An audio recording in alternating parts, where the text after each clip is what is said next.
ነገር መምህርዬ ሀብታም ነው አባቴ። ከተማ ቤት አለው፣ ገጠር ቤት አለው፣ በሰራተኛ በአሰሪ ነው የሚኖረው። በጣም የተንደላቀቀ ህይወት አለው።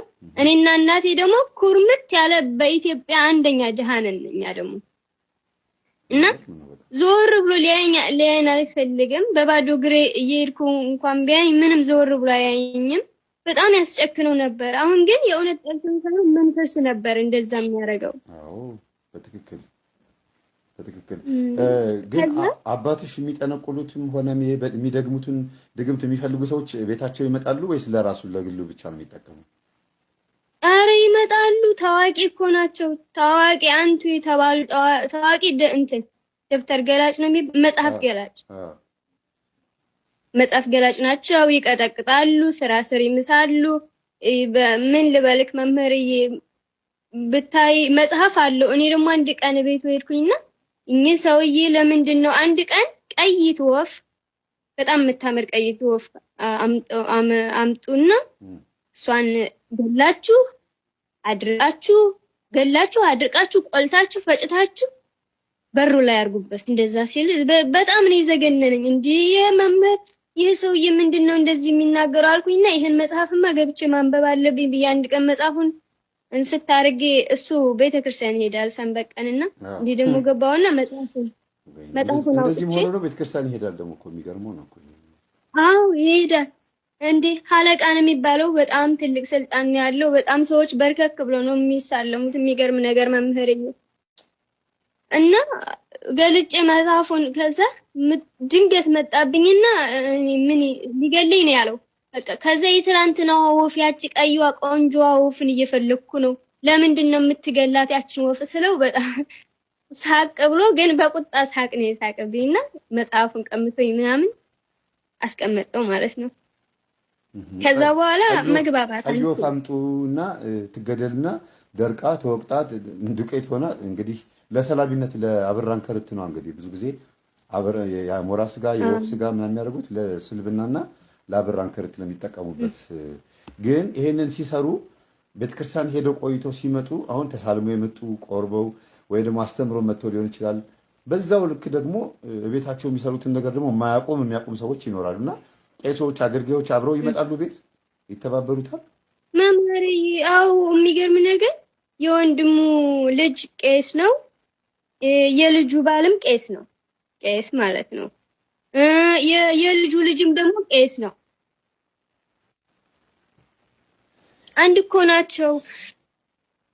እኛ ሀገር በነገራችን ላይ መምህር እንደዚህ ደብተራ ነፍ ነው። በቃ የሚገርም ነገር የቡዳ ይሉሃል፣ ቀለበት ይሉሃል፣ መስተፋቅር ይሉሃል። በእነሱ በእኛ ሀገር እንዲህ በቃ ኖርማል ነው፣ እንደ ኖርማል ነው። ደብተራ ብሎ ነገር የለም። እንደውም በጣም የሚከበሩ ከኖርማል ንጹህ ቄስ አይከበሩም።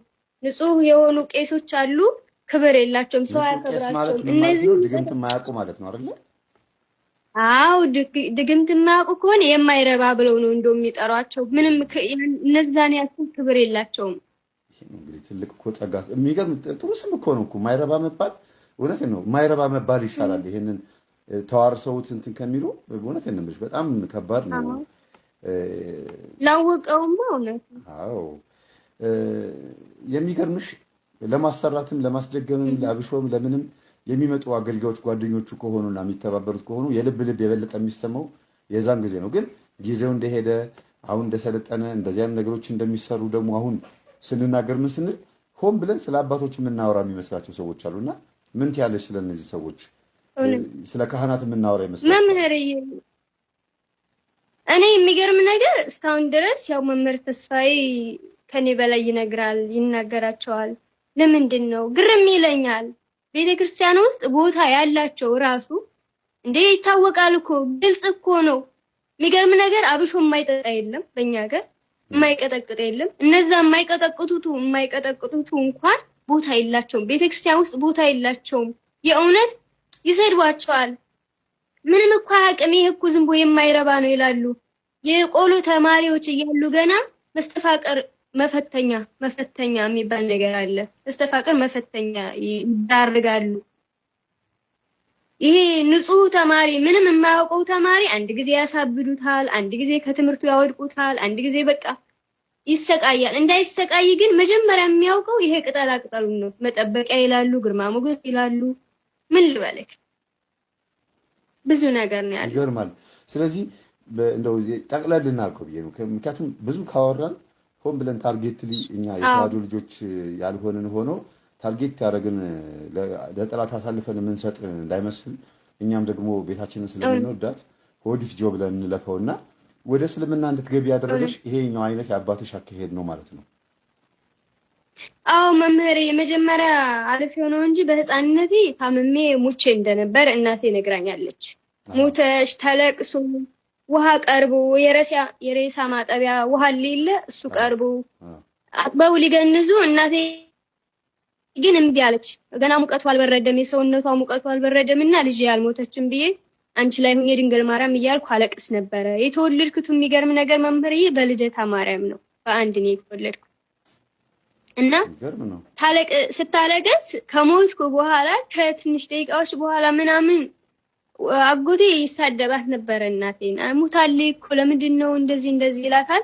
እናቴ ግን ሰውነቷ ገና አልቀዘቀዘም ልጄ ትድናለች እያለች ታለቅስ ነበረና እግዚአብሔር አምላክ አድኖኛል። እግዚአብሔር ይመስገን። በጣም ይገርማል። መቼም ሞተሽ ከሞት ተነስተሽ ነው ታዲያ የምታወሪን አይባልም እንጂ ያው ተነስተሽ ነው እንጂ የሚገርም ነው። አንዳንድ ጊዜ ሞተው የተነሱ ሰዎችን ኢንተርቪው በማድረግበት ሰዓት ይሄ ትውልድ መቼም አመንዝራ ትውልድ እግዚአብሔርንም የሚጠራጠር መጽሐፍ ቅዱስ የሚጠራጠር ስለሆነ ብዙም አላቀርበውም እንጂ ራሳችሁ ስትመሰክሩት ደስ ይላል። ግን ሞተሽ እንደነበረ እናትሽና ነግረውሽ በድንግል ማርያም ጸሎት ስትነሺ የነበረውን እናትሽ ከድንግል ማርያም ጋር ያላቸው ፍቅር ሲጨምር አንቺም ደግሞ ያንን የመሰለ ጸሎት ተጸልዮ ከሞት ተነስተሽ እያለ በእስልምና ውስጥ እንድትገቢ ያስገደደሽ ምንድን ነው የሚለውን ነው እኮ እንድትመልሽልኝ የፈለግኩት። ያስገደደኝ አንደኛ አባቴ ይጠላኛል። አባቴ የቤተክርስቲያን መምህር ሲሆን እኔን ግን ይጠላኛል። ሁለተኛ ሰዎች ይከፉብኝ ነበረ። የሚገርም ነገር ቤተሰብ ይከፋብኝ ነበረ።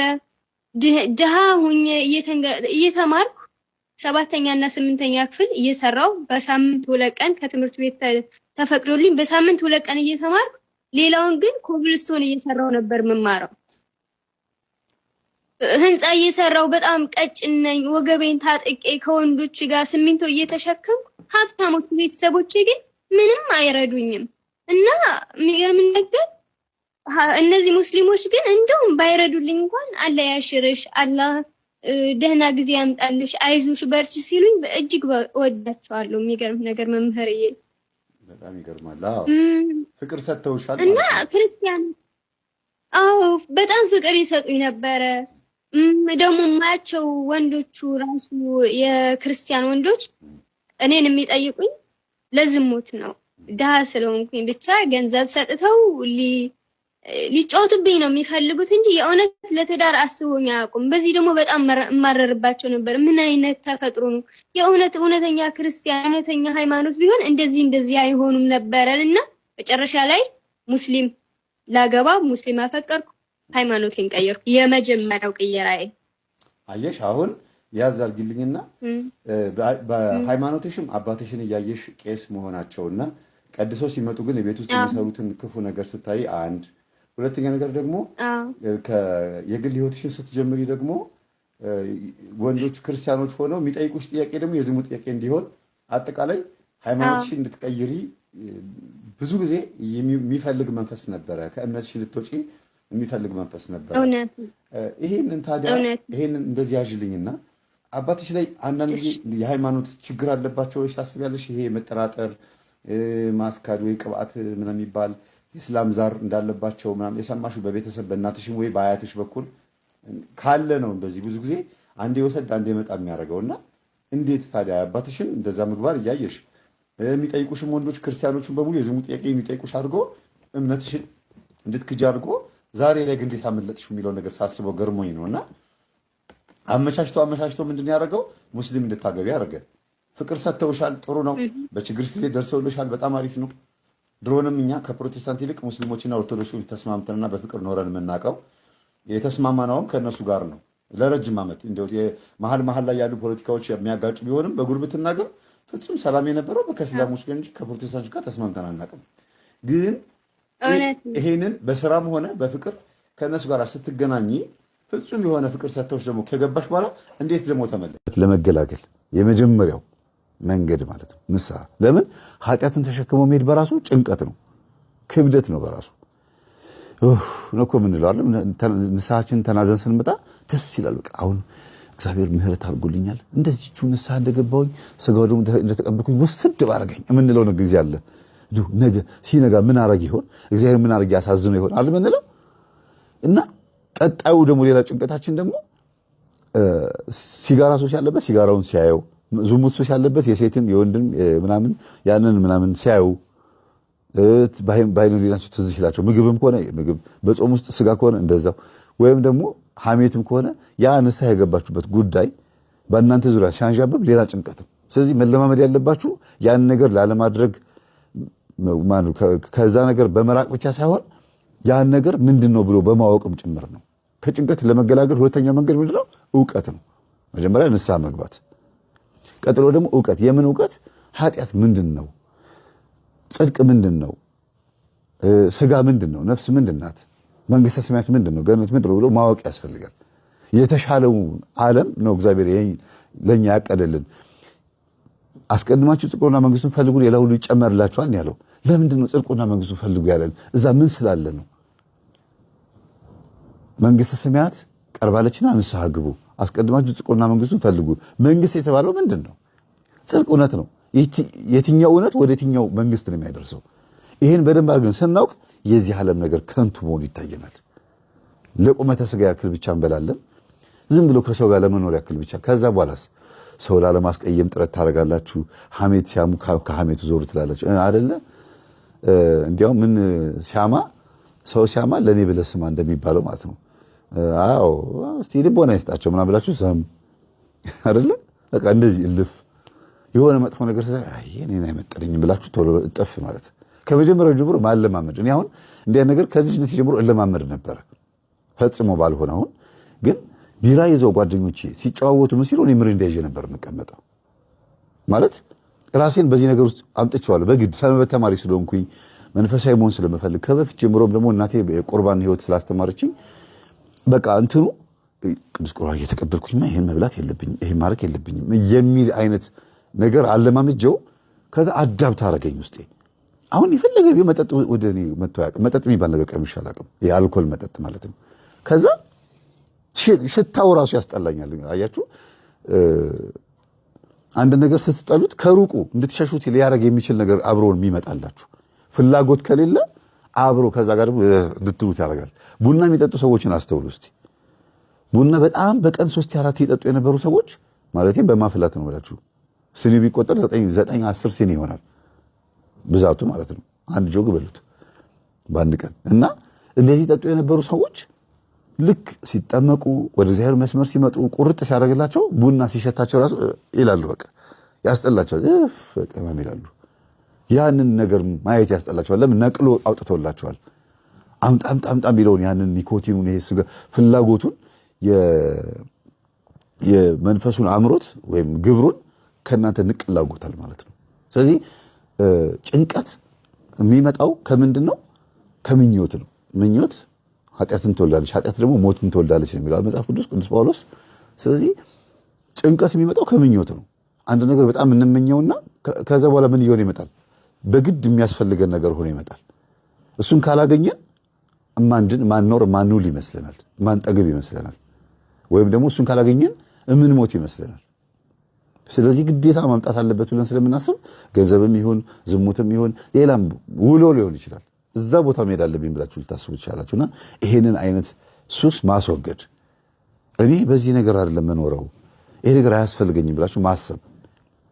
ከዛ ሁለተኛ ደግሞ እንግዲህ ሶስተኛ ደግሞ ምንድነው? ያ የተዋችሁትን ኃጢአት መልሶ ላለመንካት ላለማድረግ ሌላ ነገር መለማመድ፣ ሌላ ጽድቅ የሆነ ነገር መለማመድ። እነዚህ ጭንቀቶችን ያስወግዳሉ። ለምሳሌ ቤተክርስቲያን ማታ ማታ ጉባኤ ማዳመጥ ሊሆን ይችላል፣ መጽሐፍት ማንበብ ሊሆን ይችላል። እንግዲህ መንፈሳዊነትን ለማሳደግ ማለት ነው። ገዳማት መሄድ፣ ሱባኤ መግባት፣ መዝሙር ማዳመጥ፣ በተለይ በገና መዝሙር ማዳመጥ ከጭንቀት ያድናል። በጣም ብዙ በጥባጭ የሚባሉ ልጆች ማለት ነው፣ አስቸጋሪ አረመኔ የሚባሉ ልጆች ወይም ትናንሽ ሆነው ተንኮለኛ የሚባሉ ልጆችን እስቲ በገና ትምህርት ቤት አስገቧቸው። የበገና መዝሙር እስቲ ክፈቱላቸው። በግድ 1 ሰዓት ሙሉ በኤርፎን በገና መዝሙር እንዲያዳምጡ አድርጓቸው እስቲ ይረጋጋሉ። በግድ እንቅልፍ ሊተኙ ሲሉ የበገና መዝሙር እስቲ ያሰሟቸው። በጣም ነው ጨዋ የሚያደርገው። እና ብዙ ጊዜ የተረጋጉ ልጆች እንዲሆኑ የምትፈልጉ ሆነ መዝሙር ማሰማት፣ በተለይም በገና መዝሙር ማሰማት፣ ስብከት ማዳመጥ። ደግሞ ወደ አዋቂዎቹ ልምጣ። የልጆቹን እንደ ምሳሌ ነው ያመጣሁት። ስብከት ማዳመጥ፣ ልብን የሚያረሰርስ ስብከት መርጣችሁ ማንኛውም መምህር ሊሆን ይችላል፣ የቤተ ክርስቲያን አጣርታችሁ ማዳመጥ። ከዚህ ደግሞ ጎን ለጎን ደግሞ ጸበል መጠመቅ፣ መልክአ ዑራኤል መጸለይ። ቅዱስ ዑራኤል ጭንቅላት ላይ ስለሆነ የሚሰራው ማለት ነው። የእውቀት መልአክና የአእምሮ ስፔሻሊስት ስለሆነ እሱን መጸለይ። ከዛ ደግሞ ስጋ ወደሙ መቀበል። እነዚህ ነገሮች ከጭንቀት ያድናሉ። ሙሉ በሙሉ ቤተሰብ የአማኑኤል ኪኒን የሚውጡ ቤተሰቦች ያሏቸው አሉ። በቅርብ ጊዜ ደብዳቤ ራሱ ተጽፎልኛል። የአማኑኤል ኪኒን ማለት የጭንቀት መድኃኒት ማለት ነው። ሙሉ ቤተሰብ ከነዘር ማንዘራቸው በአጠቃላይ ማለት ነው። ይሄ ሁሉ ነገር ያመጣው በዘር የሚመጣ መንፈስ ነው። ከሚያዩት ነገር ብቻ ሳይሆን ከዘር በሚመጣ መንፈስ ነው። አንዲት ማቃት ልጅ አለች። በቤተሰባችን የአእምሮ ችግር ያለባቸው አይደሉም፣ እኔ ብቻ ነኝ ጭንቀት ያለብኝና ሲሄድ የአማኑኤል ኪኒን የጭንቀት መድኃኒት መውሰድ አለብሽ ተባልኳለች። አይ ቆይ እስቲ ይሄ ነገር ከሆነ ሰው ነው የመጣብኛለች እና ፍቅረኛዋ ጋር ሄደች። ተጣልተዋለች እኮ ሄደችና ይቅርታ የመጣሁት እንታረቅ ልልህ አይደለም ግን ልጠይቅህ ነው እስቲ እባክህ እንደው እርዳኝ አለችው። ምንድን ነው አላት። ጓደኛ ይዟል ከፍቅረኛ ጋር ሲያግዝ ይሁን ችግር የለውም እኔ ልጠይቅ ነው የመጣው አለችው። እና ከፍቅረኛው ጋር ሆኖ ነው የመጣችው። በእናንተ ቤተሰብ የአእምሮ እድገት ዝግመት ወይም ደግሞ የመንፈስ ጭንቀት ምናምን እንደ የአማኑኤል ኪኒን የሚውጡ ምናምን ሰዎች አሉ ምናምን አለችው። ምን ነው ለምን ጠየቅሽኝ አላት። አይ እንዲሁ በቃ ዝም ብዬ ስጾም ስጸልይ ስሰግድ አንዳንድ ነገሮች ታውቀውኝ ነው። እንደገና ደግሞ ታምሜ ራሴን የጭንቀት መድኃኒት መዋጥ አለብሽ የአማኑኤል ኪኒን መውሰድ አለብሽ ተባልኩኝና ድንገት ከእናንተ ቤተሰብ ወደ እኔ የመጣ መንፈስ ይኖራል። መምህር ተስፋዬ ሲያስተምር በዝሙት በሩካቤ ማለት ነው የጭንቀት የማንኛው መንፈስ ይተላለፋል። 90% 99% ማለት ይቻላል መንፈስ ይተላለፋል በዝሙት በሩካቤ። ስለዚህ ካንተ የመጣብኝ ይኖራል። አንቺም ራስሽን ጠብቂ፣ ጸልይ፣ ጸበል ተጠመቂ። ይመስለኛል በእናንተ ቤተሰብ ውስጥ ያየው ይመስለኛል የአማኑኤል ኪኒን አሁን ነው ትዝ ያለኝ አለችው። ከዛ ደነገጠ ልጁ። አዎ እኔም እኮ ወስዳለሁ፣ ወንድሜም ይወስዳል፣ እህቴም ትወስዳለች አላለም። በቤተሰቧ በእሷ ቤተሰብ ምንም የለም፣ ግን ድንገት ይሄ መጣባት። ከየት መጣብሽ ሁሉ ተብላ ነበረ። አያችሁ በዝሙት ነው ያለፈባት። ከዛ ልጅቷ ማብሪያ የነበረችው ልጅ ሁሉ ደንግጣ አለች ይሄን የሚኖርብኛል አለች። እስቲ ያሽን ቼክ አድርጊው ማታ ማታ እንቅልፍ ይወስድሻል አለቻት። ኧረ እኔ 6 ሰዓት በፊት ራሱ እንቅልፍ አይወስደኝም፣ አንዳንዴ 8 ሰዓት ይሆንብኛል ስልክ እያየሁ መጨረሻ ላይ እንደምንም ብዬ ነው እንቅልፍ የሚወስደኝ። ጠዋት ደግሞ ጭንቀት ነው፣ ሌሊት ስላልተኛውኝ አለች። ቀን ደግሞ ጠዋት 12 ሰዓት ተነስቼ ስራ ስገባ ድፍት ያደርገኛል፣ ከዛ መንፈስ ይረበሻል፣ ቡና ጠጥቼ ነው የሚረጋጋልኝ ምናምን አለቻት። እሱማ እኔም እንደዛ ነኝ፣ ቡና ጠጥቼ ነው የሚረጋጋልኝ አላለም። ከዛ ደነገጠች። ይቺ ፍቅረኛዋ አዲሷ ፍቅረኛው ማለት ነው። ወይኔ በቃ እሺ እኔ ከሷ ጋር ነው መሆን የምፈልገው፣ ይቅርታ እሺ በቃ አንተም ተጠመቅ። እኔ ማናልሽው መምህሩ ምናምን አለቻት። መምህር ተስፋዬ ይኸው ቲክቶክ ላይ። ከዛ አንተም ተጠመቅ ብላ ፍቅረኛዋን ከዚህ አይነት በሽታ ያዳነች ሴት አለች። የቀደመ ፍቅረኛዋን በጣም በሚገርም አይነት መልኩ ከእንቅልፍ ጋር በተገናኘ ደግሞ ሌላም እንደዚሁ ሌላም የሆነ ብሔሩን መናገሩ አስፈላጊ አይደለም። ከዛ ብሔር ክርስቲያን መገኘቱ ገርሞኝ ነው፣ በጣም ደስ ስላለኝ ነው። እና ልጁ የመንፈስ ጭንቀት አለበት እና ጸበል ቦታ ነው የተገናኘ ነው። እንዴት እዚህ መምህር ተስፋዬ ትምህርትህን አዳምጣለሁ ማለኝና እንዴት መጣህ እዚህ ምን ሆነህ ነው ስለው ትንሽ መንፈስ ጭንቀት አለብኝና የአማኑኤል ኪኒን ወስጃለሁ፣ አሁን መጠመቅ ስጀምር ኪኒኑን አስጠላኝ አለኝ። ከዛ እንዴት አልኩት። በቃ በቤተሰባችን እንደዚህ ነን አለ። ልክ እኔ ብቻ መጠመቅ ስጀምር ኪኒኑ ሳየው በቃ አልፈልግም ብዬ በጸበሉ ስል አሁን ጭንቀት የሚባል ነገር የለም፣ ግን ኪኒኑን ዋጥ እያሉ ያስገድዱኛል አለ። የሆነ ቀን ተነስቶ እብድ ትሆናል ይሉኛል፣ መንፈሱ ነው አለ እንደዚህ ይለኛል። አዎ አልኩት እና ቤተሰቦቹ ጋር ሄዶ እኔ ከመንፈስ ጭንቀት ተገላግያለሁ ተጠመቁ አላቸው። ሙሉ ቤተሰብ ተጠምቆ ነው ሄዳ ነው። ዛር ነው ቤት ውስጥ ይመለክ ነበረ። ኢቭን እነሱ ዛር ነው አይሉትም፣ የቤተሰብ አምላክ ነው የሚሉት። የሌላ የሆነ ብሔር መናገሩ አስፈላጊ ስላልሆነ ነው። እና እንደ አምላክ ነው የሚያዩት መንፈሱን። ስሙ ራሱ ለየት ያለ የዛር መንፈስ ነው። በቤተሰባቸው በደንብ የሚመለክ መንፈስ ነው። ልክ ሁሉም ሲጠመቁ የመጨረሻዋ ትንሿ እህታቸውን ወሰደባቸው፣ ሞተች ማለት ነው። እሷን እንዲህ ያደረገ እየጣለ በቃ ራሷ መቋቋም አቅቷት ወሰዳትና ቀድሞውንም እናቷ ትንሿ ልጃቸው እህታቸው ስላችሁ ምንድነው እህት ሳትሆን የወንድም ልጅ ናት እና እንደ እህት አድርገው ነው የሚያሳድጓትና እናቷ የልጅቷ እናት ችግር አለባት። ጠንቋይ ቤት ተወስዳት ነበርና እነሱ እዚህ ሲጠመቁ እሷ ደግሞ ልጅቷን ሌላ ቦታ ተወስዳት ነበር። በእሷ ምክንያት ነው እንደዚህ ሆነችው ነው የሚሉት። ዞሮ ዞሮ መናገር የፈለኩት ምንድነው ይድናል፣ የጭንቀት መንፈስ ይድናል፣ የአይምሮ ችግር ይድናል፣ የሚጥል በሽታ ሲጀር፣ ኤፒሌፕሲ ምናምን የምትሉት ይሄ ምናምን እንደዚህ የሚባሉ በሙሉ ይድናል። ግን መጀመሪያ ይሄ መንፈስ ዛር መሆኑ ማመን ነው። ብዙዎቹ ይሄ ዛር አይደለም፣ ይሄ እንደዚህ በሕክምና የሚድን በመድኃኒት የሚድን ነው፣ ሪትሪት አድርጌው ከዚህ ነገር ድኛለሁ ይላሉ። እሰይ እንኳን ዳናችሁ፣ ጥሩ ነው። ግን ሰይጣን ብልጥ ነው። እናንተ ወደ ሕክምና ወደ ትሪትመንት ስትሄዱ ኦኬ፣ በዚህ በኩል የምትሄድ ከሆነ ችግር የለውም ግብሬን እቀይራለሁ ብሎ በመድኃኒቱ እንደዳንሽ አድርጎ ያሳይሻል። ለምን? ጸበል እንዳትሄጅበት ነው። ጸበል ከሄድሽ በጸበል የዳንኩት ካልሽ መንፈሱ ይያዛላ፣ ተጋለጥኩ ይላል። ስለዚህ እሱ ያለው አማራጭ ምንድነው? በመድኃኒት ዳንኩኝ እንድትይ ነው የሚፈልገው እንጂ አብዛኞቹ የሚጥል በሽታ ችግር ያለባቸው ሰዎች የመንፈስ ነው። 90% ጭንቀት አለባቸው። ይሄንን እንዳነሳ ምክንያት የሆነ ምንድነው? በጣም ትጨነቅ ነበር እቺ ሴትዮ። ሁልጊዜ በጣም ነበር የሚጨንቃት፣ አይምሮዋ በጣም ይረበሽ ነበረ። ሰዎቹም በሙሉ ወጌሻ የሚታከሙት ሰዎች ከሸኘቻቸው በኋላ ማታ ማታ በጣም ነበር የሚያማት፣ ትጨነቅ ነበር። ለዚህ ነው አቡነ ዘራብሩክ እዛ ደብረ ገሊላ ልደታ ማርያም ወስደው በጸበላቸው የፈወሷት እንደምታዩት ማለት ነው። እና እግዚአብሔር አምላካችን እንኳንም እህታችንን ከጭንቀትም ፈወሷት። ከዚህ ነገር ተፈውሳ ሰላማዊ ሆና ይሄን ስራ መስራት መጀመሯ ራሱ በጣም ይገርማል። ይሄን ስራ ስትሰራ ደስተኛ ሆና ጥሩ አስራት በኩራት እያወጣች ነው እየሰራች ያለችው። አሁን ከፈቀደች ራሷ በኮሜንት ጽፍላችኋለች፣ እኔም ፒን አደርግላችኋለሁ።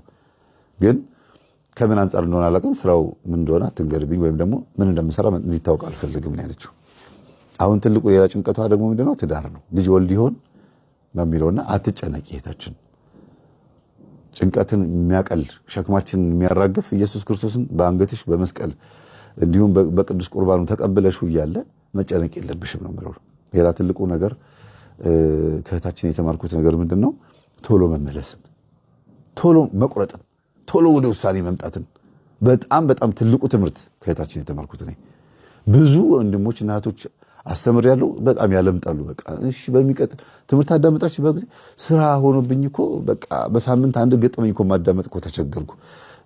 አዳምጣለሁ፣ ችግር የለውም። ጨርሳችሁ ግን ሰምታችሁታል ሲባሉ አንዱንም ገጠመኝ በሳምንት አንዴ እስከ መጨረሻ እንኳን አልሰሙትም። 20 ደቂቃ እያደረጉ 7 ቀን ያዳምጡታል። ይሄ በህይወት ላይ በነፍስ ላይ ማላገጥ ይባላል። በኢንፎርሜሽን ላይ ማላገጥ ይባላል። እግዚአብሔር አምላክ የሚሰጣችሁ ኢንፎርሜሽን እኮ እንድድኑ ነው አይደል እንዴ? ስለዚህ ፈውሳችንን ቅርብ ያርግልን እግዚአብሔር አምላካችን። በአንድም በሌላ መንገድ እግዚአብሔር ያስተምራል፣ የሰው ልጅ ግን አያስተውልም ይላል። ስለዚህ የልባችንን የአይምሯችንና የህሊናችን ወጌሻ የሆነው ኢየሱስ ክርስቶስ በእኛ ላይ ይንገስ። አሜን። ሰላም ሁኑ።